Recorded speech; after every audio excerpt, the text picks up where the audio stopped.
This is a story about what we do at the beach when we go down, usually in August. We go to the beach with the kids and we spend all day there. Somewhere around 4 o'clock, we usually nominate someone to make a beer run up to the house. And at Ocean City, it starts clearing out. All the families start leaving somewhere around 4, and all the adults start sitting on the beach with a cooler of beer and appetizers and just hanging out until dinner. Well, we have kayaks that friends of ours have kayaks that we mooch off them. And the kids start saying, hey, there's a sandbar, will you take us out there? Well, at this time, it's about 6 o'clock at night, and we've been drinking for several hours, and we decide, all right, we'll take you out to the sandbar for just a little dip and hang out for a while. So the one kayak is a 2-person kayak, which is fine for me by myself. The single-person kayak is too small for me, but we have 3 kids that have to go out and 2 adults. So, of course, I get on the single-person kayak with my daughter stuck right in between my legs.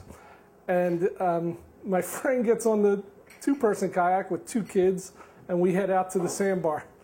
So when we get out there, my daughter hops off, and she starts playing on the sandbar. And when the waves come in, they lift her up, and she comes back, then she can touch the ground.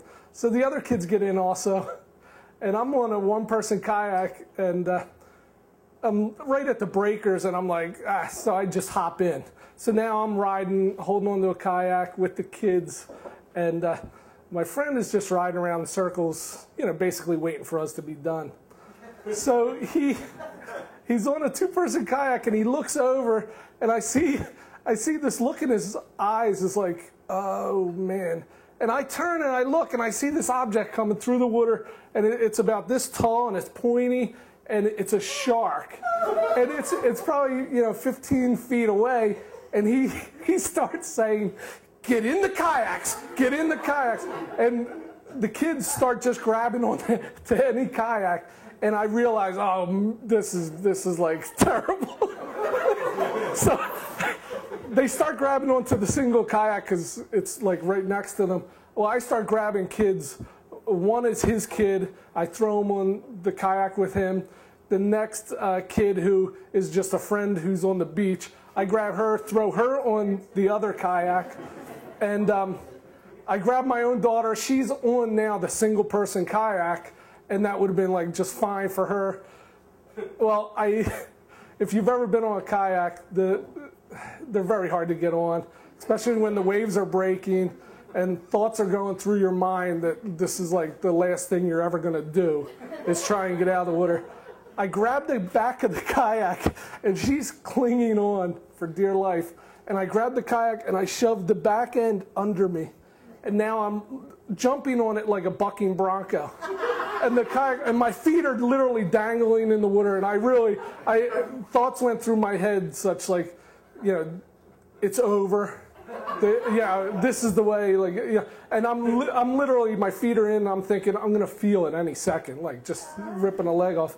So I grabbed the paddle, she gives it to me, and she's sitting in between my legs, holding on for dear life on the straps, and I turn, I start paddling, and she goes, Dad, I'm scared, and I said, so am I, and I paddled as hard as I could in, and finally we caught the waves, and we got in, and they were already in the other kayak with the 3 people, and my wife and her family are all sitting on the beach watching this whole thing transpire.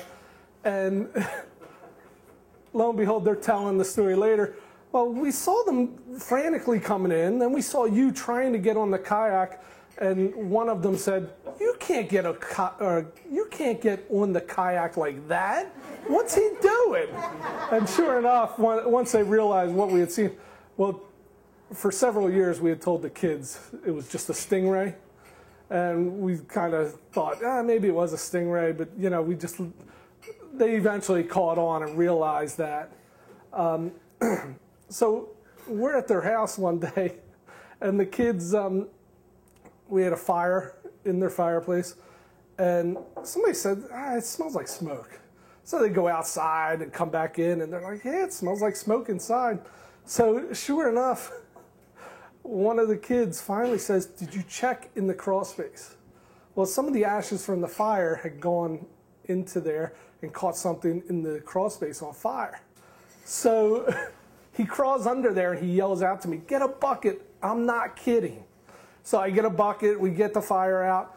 Our kids are talking the very next day, and the kids are like, that was the scariest moment of my life, the fire. And my daughter goes, how about the shark? And she goes, you're right, that probably was the scariest. That was the second scariest.